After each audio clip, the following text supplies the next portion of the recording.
If you've done any research on MBA application advice, you've probably come across the guidance that in your application, you need to create a single strong brand to your candidacy.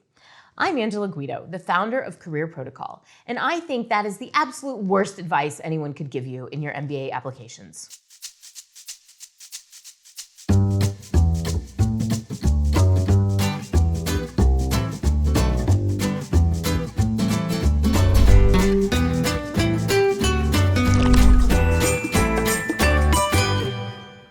Welcome back to MBA Monday. Today I'm talking about why you need to stop trying to brand yourself. When I hear people talk about their personal brand and how they're going to build their brand for their MBA applications, I seriously want to pull my hair out.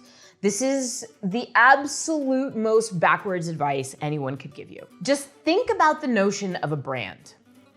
Coca-Cola, Nike, Apple. The whole point of branding came about in the consumer goods industry when companies were trying to give personality and character to inanimate objects. They wanted to make a can of Coca-Cola be something that you could love and feel an emotional connection with. The concept of a brand exists precisely because the thing you're trying to brand is not human, and the marketers want to make you think of it as human. So ironically, when you try to brand a human and reduce yourself to a few simple concepts, a few simple ideas, a few simple buzzwords, you remove all the humanity from who you are, and you become just a trite, basic series of sound bites. Not only is it impossible for the admissions committee to really understand what's great about you through your narrowly defined brand, but you end up looking like absolutely everyone else. To help you understand how the admissions committee actually makes decisions about your candidacy, I'm going to show you a quick video called The Pile Game. Roll the tape, Johnny. When you're applying to business school, the admissions process and how the school makes decisions about your candidacy can be confusing and even a bit scary. I'm Angela Guido, the founder of MBA Protocol. In this short video, I'm going to explain how MBA admissions really works, so you can relax and focus on what really matters. You can think of the admissions process as a game of piles. Let me explain. Step 1, someone reads your entire application.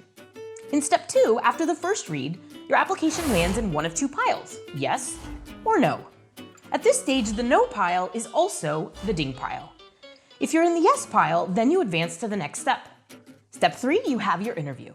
And step 4, the committee revisits the completed applications of the entire yes pile and makes a final decision on who stays in the yes pile, who moves into limbo, or in other words, the waitlist pile, and who moves over to the ding pile.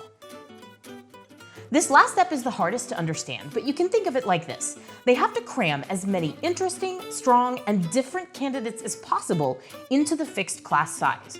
They start with the people they love, the yes pile post-interview, and then they winnow it down to the right number, taking into account a variety of dimensions of diversity: academic background, industry experience, gender, nationality, and other demographics.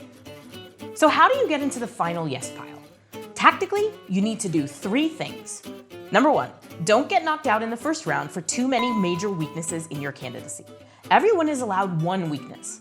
A major weakness, or having more than one, puts you at risk. If you want to find out how you stack up against school expectations, check out mbamo.com for your personalized MBA application game plan. Step 2, crush the interview. That's a whole separate conversation.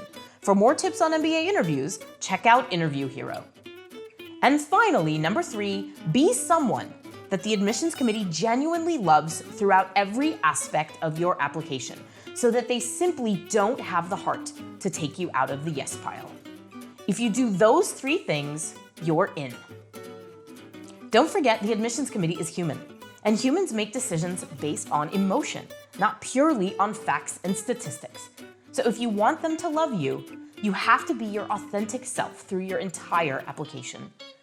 To learn how to tell your personal story with authenticity, humility, and inspiration, talk to us. We're here to help you shine.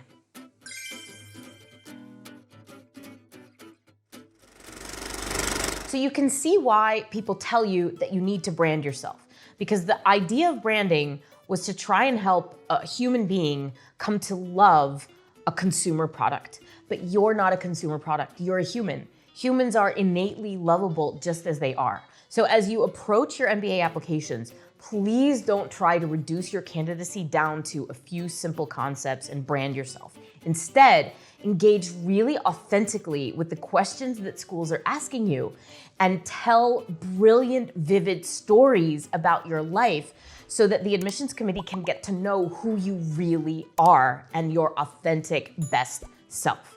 This is what we do with our clients at Career Protocol.